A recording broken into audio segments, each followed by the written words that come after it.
¿Cómo les va? Muy buenas tardes. Qué gusto que nos acompañen en una nueva emisión de la UNAM Responde. Los saludamos con mucho gusto desde nuestras instalaciones aquí en Ciudad Universitaria para seguir generando preguntas y respuestas en torno a todos esos temas que nos inquietan desde muy distintos ámbitos.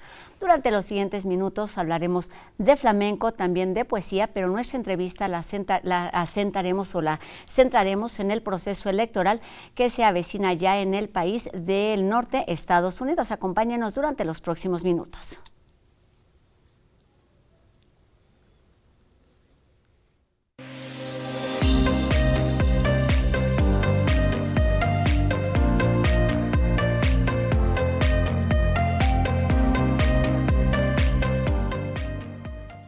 El 2024 es un año de elecciones. En alrededor de 50 países habrá nuevo jefe o jefa de Estado y se estima que más de 3.500 millones de votantes estén participando en distintos países como México, por supuesto, Venezuela o bien Estados Unidos.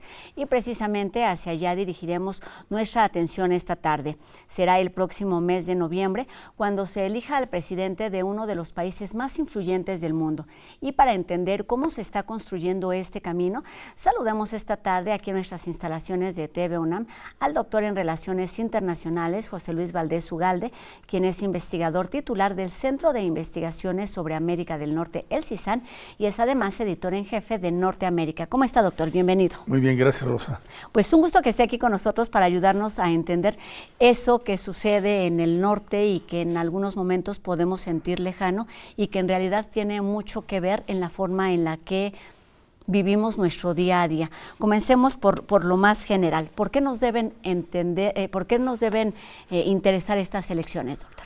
Bueno, mira, yo creo que las elecciones en Estados Unidos, sobre todo estas en particular, son muy trascendentes porque Trump está a punto de repetir su candidatura. El expresidente Trump, que como todos sabemos es un enemigo de México y reiteradamente se ha dirigido a la población nacional allá y acá y al país como conjunto de una manera muy despectiva.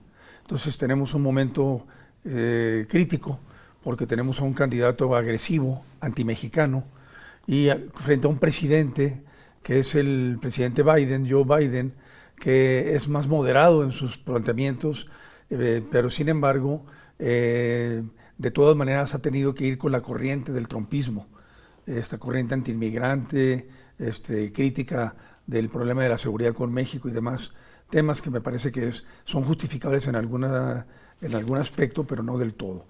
Entonces son importantes las elecciones porque van a repercutir en México, porque México se va a convertir en tema de campaña, como ya lo es de hecho en este momento, claro, en las precampañas, y esa es la razón por la cual hay que darle un seguimiento al proceso electoral de los Estados Unidos, a la par además de un proceso electoral que nosotros estamos viviendo. Se elige presidente en los dos países. Entonces sí coinciden los dos procesos electorales de una manera crítica. Hablemos de esta otra parte. ¿Cómo México puede impactar, influir? ¿Qué lugar, qué papel ocupa en las elecciones de Estados Unidos? ¿Qué tan importante somos como país para este proceso electoral, doctor? Mira, más que México como país, es México como tema. Okay. Como tema, el tema de la migración, el tema de la inseguridad, el tema del fentanilo, el tema del narcotráfico, el tema del crimen organizado. México no aparece o no figura necesariamente en las primeras planas de los periódicos en Estados Unidos, como si figura Estados Unidos en nuestras primeras planas en México. Okay. De tal manera en que el hecho de que México tenga una problemática compartida con los Estados Unidos obliga a los estadounidenses y a la reflexión colectiva en Estados Unidos, a la opinión pública, a referirse a esos temas, sobre todo cuando son incrustados de una manera tan brusca por uno de los candidatos, en este caso precandidato, aunque ya es un candidato virtual, básicamente Donald Trump, y los pone sobre la mesa de una manera tan fría y tan grosera, digamos. En ese momento México se convierte en un país importante en tanto tema crítico para Estados Unidos y no en tanto que sea un país estratégico para Estados Unidos como lo es Gran Bretaña, como lo es la Unión Europea o como lo es en este momento China y Rusia en el contexto de la crisis de guerra que tenemos entre Rusia y Ucrania. Claro, esto es muy importante y vamos a hablar un poquito más adelante de esto, doctor, pero quisiera empezar también preguntándole por los tiempos. Es un precandidato, no es formal y algo comenzó, digamos, formalmente con el Supermartes. ¿Qué es este Supermartes y cómo de alguna manera pues marca el inicio de este proceso electoral?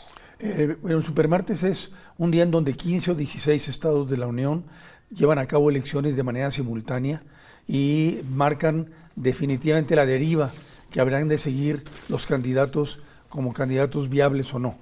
Se vio que en el Supermartes el triunfo de Trump y el triunfo de Biden, que prácticamente no tienen contrincantes en contra, claro. están solos en este momento en la contienda, fueron capaces de poder obtener la nominación desde entonces pero la nominación final, digamos, la designación del candidato como tal, se llevará a cabo en las convenciones. El Supermartes se caracteriza por eso, por ser el primer estado, la primera fecha fundamental en donde 16 estados están en cuestión, y eso marca la diferencia en una situación competida, marcará la diferencia en forma más interesante y apasionante, se puede decir, desde el punto de vista del seguimiento de las elecciones en un país, pero en este caso fue relativamente aburrido el Supermartes porque ya teníamos cantada prácticamente la elección de los dos contendientes que en este momento se encaminan a ser los contendientes definitivos. Teniendo este panorama y este contexto, ¿cuáles son las particularidades, las novedades, digamos, qué es lo más atractivo de este proceso cuando efectivamente hay dos candidatos que son muy diferentes, pero que ya se habían enfrentado, vamos, que tienen ya una historia, son caras conocidas? Bueno, una de esas es esa, precisamente la que mencionas, que ya se enfrentaron. Y ese enfrentamiento de alguna manera trae como consecuencia una rivalidad que en este momento se está concretando en la narrativa electoral, en la narrativa de cada uno de los dos candidatos frente a sí mismo y frente al otro. Eso por un lado. Por el otro lado, el hecho de que sean dos ancianos, es decir, ahí tenemos una característica muy importante que está en este momento pesando muchísimo en el electorado estadounidense. Las encuestas dicen que los estadounidenses están inconformes con los dos candidatos, pero que no les queda de otra más que votar por alguno de los dos porque no hay alternativa. Pero si hubiera sido por ellos, los ciudadanos hubieran preferido candidatos más jóvenes que representaran a una generación alternativa, una generación nueva, una generación de un cincuentón, digamos, ¿no? Y no de un ochentero y de un setentón, como lo es de Trump, que no se lleva mucha distancia en términos de edad, pero en todo caso sí importa mucho porque desconfían los estadounidenses de la capacidad que puedan llegar a demostrar y tener en funciones cualquiera de los dos candidatos, más Biden que Trump, por el hecho de que es más viejo, más anciano, tiene 81, Trump tiene 77, y esto, digamos, es una de las características más peculiares que podrían considerarse de interés en el proceso electoral estadounidense en este momento. Y esto tiene que ver con las expectativas, pero también con las realidades. ¿Qué modelo de país, qué modelo de gobierno, pero también qué modelo de sociedad se está dibujando para el futuro inmediato en Estados Unidos? Bueno, por un lado tenemos una sociedad en crisis, una situación económica de pospandemia bastante compleja. Se está controlando la inflación a índices relativamente tolerables, pero los estadounidenses siguen sin aceptar que existe un éxito económico en las políticas de Biden. Tanto en recuperación de empleo, que parece que estamos en un empleo pleno en este momento, es decir, no hay desempleo en los Estados Unidos, hay una inflación que va a la baja y una recuperación económica en términos de consumo y de mercado interno bastante significativa.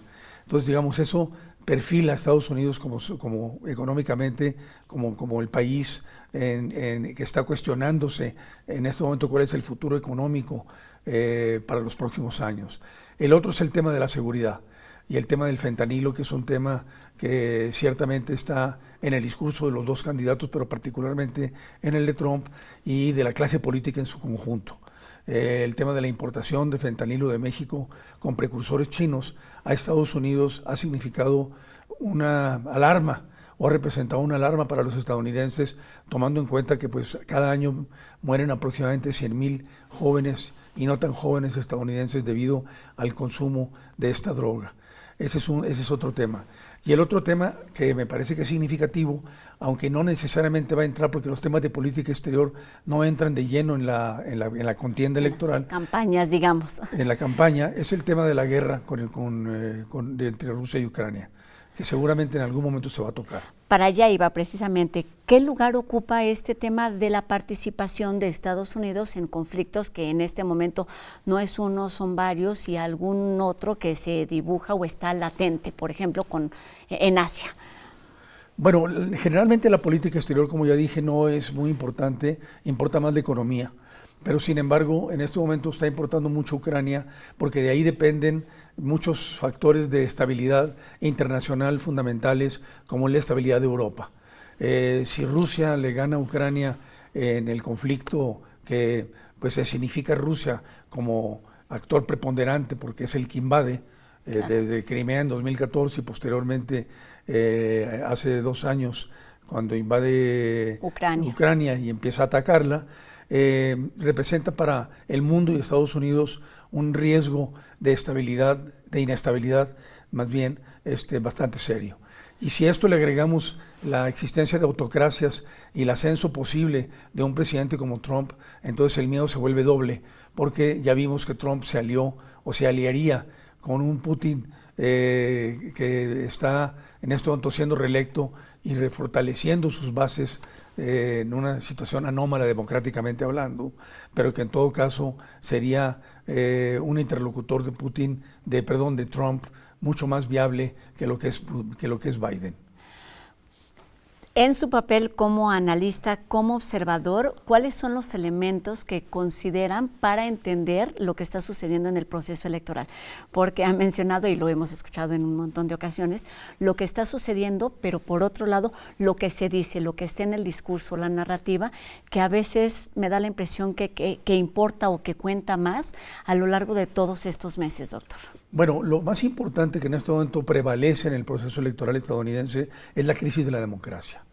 La crisis de la democracia en general en los Estados Unidos. La crisis de la representación, el sistema electoral, un sistema electoral que aparentemente ya digamos dio de sí en algunos aspectos, porque la representación electoral por estado, como tú sabes, es el colegio electoral el que elige al presidente de los Estados Unidos y no el voto directo.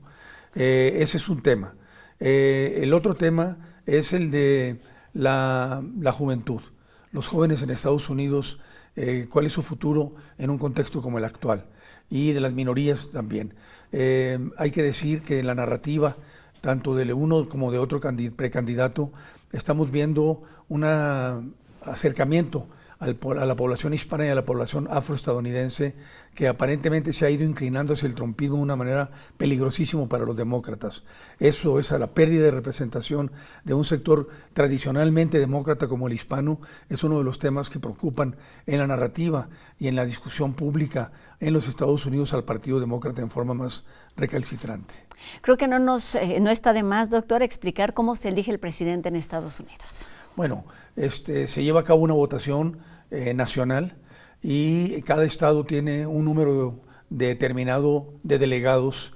Se gana un estado y se ganan todos los delegados y la suma de esos delegados es la que lleva finalmente a obtener el triunfo por parte del candidato ganador. Entonces, tú puedes tener, como fue el caso de Trump, o más bien el de Biden con Trump. Biden le ganó, bueno, más bien el de Trump con Hillary, porque Hillary le ganó por 3,5 millones de votos al trumpismo, y a pesar de eso perdió la elección porque perdió en estados como Michigan, en estados como Georgia, en estados como Florida, que son estados llave importantísimos para la elección porque representan una votación electoral que normalmente hace el fiel de la balanza en el resultado final. Entonces los delegados son los que se imponen en la convención finalmente y en la definición final, y son los delegados por estado, independientemente del voto popular, los que eligen al presidente electo. Claro, se vuelve un poquito confuso entender esto, que no tiene que ver necesariamente con el número de votos, sino con la cantidad de estados que tiene la mayor votación. Doctor, para ir terminando, también me parece importante hablar de los momentos que debemos tener en el calendario, porque pues en este momento, aunque hay ya estos dos personajes que, como bien nos dice, pues estarán seguramente participando en las elecciones, hay momentos que hay que considerar en el calendario para finalmente llegar a la elección, que será el 5 de noviembre. Bueno, el 15 y el 19 de julio, del 15 al 19 de julio se lleva a cabo la convención republicana. Okay. Esta convención va a ser en Milwaukee, Wisconsin, y el total de delegados son 2.429 y se necesitan 1.215 para ser electo el precandidato. El precandidato. Y en el caso del Partido Demócrata, el total de delegados es de 3.934 y se necesitan 1.968 delegados, y la convención será en Chicago, Illinois, en agosto. Estos, digamos, son los momentos determinantes del proceso. Lo que viene de aquí entonces va a ser clave, porque se van a acomodar los consensos de cada uno de los dos candidatos de una manera como ya sucedió con la elección de Georgia, ahora recientemente, en donde pues ya se perfilan los dos como ganadores de la contienda en cada uno de sus dos partidos. Esas, digamos, serían las fechas importantes hasta llegar a noviembre, que es cuando ya se hace la elección y se toma la decisión final de quién es el presidente. Esto en cuanto a las fechas. En cuanto a los nombres, ¿prevé alguna sorpresa o le pregunto su opinión personal? ¿No hay en verdad nadie más que pudiera competir por estos puestos, doctor? No, a estas alturas ya no. Nikki Haley, que estaba compitiendo contra Trump, se retiró de la contienda, pero lo que es interesante es que no apoyó a Trump. Él no lo ha apoyado, igual que Mike Pence tampoco lo ha apoyado, el ex vicepresidente de Trump. No lo apoyó. Normalmente se estila en los Estados Unidos que los políticos prominentes apoyan al candidato del partido en cuestión, y en este caso no lo apoyaron, y eso me parece que es muy representativo. En el caso del Partido Demócrata está Robert Kennedy Jr., que es un candidato antivacunas, profundamente conservador en muchos temas, pero no va a alcanzar para nada nunca a Biden, y eso en todo caso más bien es un candidato distractor. Pero no, nuevos nombres no se ven en el horizonte. Vamos a tener los dos nombres ya conocidos, Joe Biden contra Donald Trump, en una contienda que probablemente vaya a ser muy cerrada. En este momento hay una diferencia de aproximadamente 3-4 puntos. Estamos apuntando hacia el empate técnico, pero se van a dar en la Semana Santa y en el curso del verano, de alguna manera se van a dar las definiciones más definitivas con relación a quién es quién para los electores en Estados Unidos. En este momento el momentum de Trump es un momentum significativo porque el trumpismo es noticia en Estados Unidos, pero ya cuando desaparezca eso de la escena, vamos a tener una confrontación más pareja entre los dos candidatos y vamos a ver ahora sí quién es quién en la contienda. ¿Y cómo se irá construyendo este camino? Porque como bien nos dice, pues apenas comienza, hay mucho a lo que estar atento durante los siguientes meses, porque aunque sean caras conocidas y los discursos también tengamos, referencias importantes, se tienen sus particularidades con respecto a los tiempos que se están viviendo en el interior del país, pero también en el resto del mundo. Doctor, muchísimas gracias, doctor José Luis Valdés Ugalde, investigador del CISEN, por supuesto también politólogo e internacionalista. Gracias por ayudarnos a entender estos procesos complejos, pero que nos tocan de muy distintas maneras. Gracias, doctor. Gracias por la invitación. Gracias. Y bueno, vamos a otro tema. Celebremos ahora los 20 años de trayectoria de la compañía de danza Viva Flamenco, que estrena el montaje Voces de Lorca, una propuesta escénica inspirada en la obra de teatro La Casa de Bernarda Alba, escrita en 1936 por Federico García Lorca.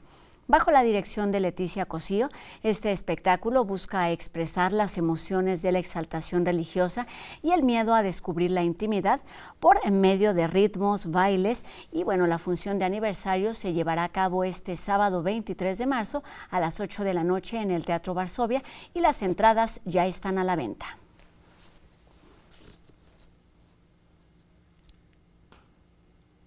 Las palabras son esa herramienta que nos permite atrapar realidades, pero también crearlas. Sobre el Día Mundial de la Poesía y nuevas voces para disfrutar de este género literario, escuchamos hoy a Sandra Lorenzano, por supuesto, poeta.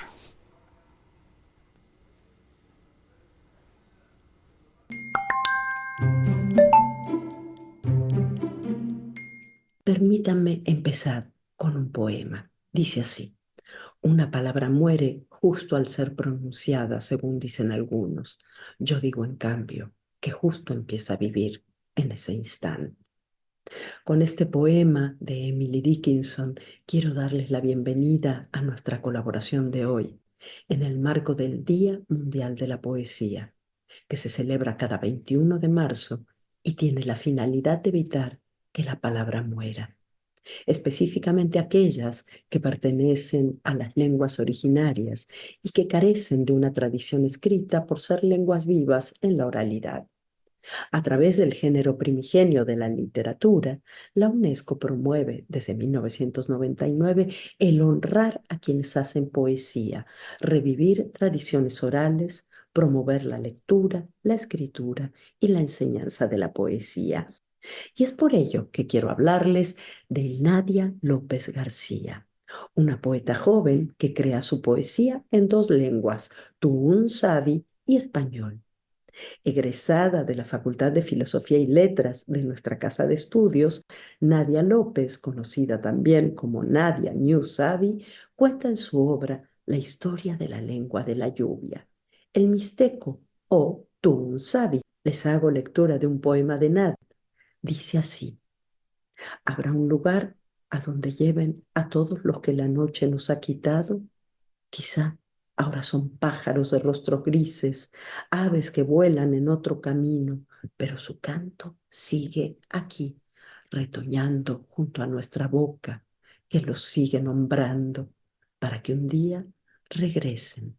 Les invito a escuchar los episodios de Violeta y Oro, el programa de radio de la Coordinación para la Igualdad de Género, porque en dos de ellos tuvimos la presencia de Celerina Sánchez Santiago e Irma Pineda, poetas indígenas que nos comparten un poco de su vida y la manera en la que con su arte conjuntan la perspectiva de sus lugares de origen, sus paisajes y su lengua. Los encuentran disponibles, por supuesto, en nuestra página web coordinaciongénero.unam.mx/Violeta y Oro. Muchísimas gracias, como siempre, a la querida Rosa por su espacio generoso y a ustedes les espero la próxima semana. Cuídense mucho. Chao. Abrazos.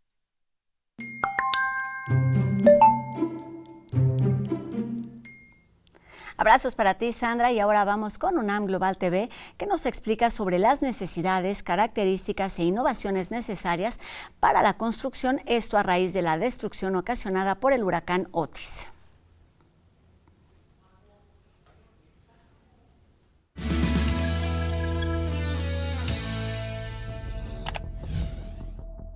En octubre de 2023, un huracán categoría 5 azotó las costas de Guerrero. Este fenómeno natural produjo velocidades, nosotros le llamamos velocidad ráfaga o velocidades máximas, de alrededor de 330 kilómetros por hora. Tras el paso de Otis, investigadores del Instituto de Ingeniería de la UNAM acudieron a la zona para hacer un diagnóstico de lo sucedido. Esta información la analizamos los diferentes grupos del instituto para posteriormente utilizar esta información e ir actualizando también cuestiones de normatividad en el sentido de cuestiones estructurales. El análisis de los efectos del huracán en el puerto de Acapulco fue realizado por 10 especialistas en ingeniería estructural, hidráulica, geotecnia e instrumentación sísmica. Muchos edificios que se ubican en la zona costera, pues la fachada era a base justamente de estos elementos que llamamos de recubrimiento, es decir, no son ladrillos y no son muros de concreto, sino son elementos mucho más ligeros que cuando son impactados o sometidos a presiones tan altas como las que hubo, pues pueden fallar. De todo lo que observamos en edificios, ninguna estructura principal falló. Las columnas, traves, estaba prácticamente intacto. El problema fue sobre todo en la cuestión de las fachadas y los recubrimientos. Se pronostica que este tipo de fenómenos meteorológicos ocurrirán con mayor intensidad y frecuencia a consecuencia del cambio climático. De acuerdo con cifras del Servicio Meteorológico Nacional, en 2023 las costas mexicanas fueron impactadas por 10 huracanes, 7 tormentas y 3 depresiones tropicales. Como iniciativa del estado de Guerrero, salieron un decreto en el que se menciona que para la reconstrucción y construcción, digamos, de nuevas estructuras, sobre todo en las zonas costeras, se ha propuesto que se utilicen ya velocidades de diseño de alrededor de 200 a 300 kilómetros por hora. El decreto se publicó en el Periódico Oficial del Estado el 15 de diciembre de 2023. Debe haber un mantenimiento periódico de las estructuras, debe haber un diseño formal a elementos de recubrimiento, tiene que seguirse al pie de la letra la normativa para el diseño de ciertos elementos que en esta ocasión se observó que fallaron. Estos son algunos de los resultados preliminares. El análisis completo y las recomendaciones para la construcción en zonas costeras podrán ser consultadas en línea de manera gratuita en junio de 2024. El objetivo, digamos, de estos trabajos es no solamente proveer información útil para grandes edificios, infraestructura muy grande, sino también hacer recomendaciones para la población en general.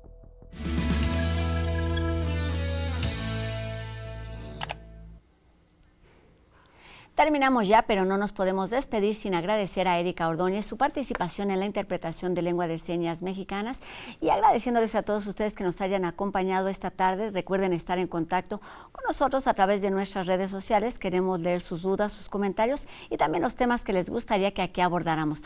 Nos vemos mañana, 2:30 de la tarde, por TV UNAM en La UNAM Responde. Mi nombre es Rosa Brizuela. Adiós.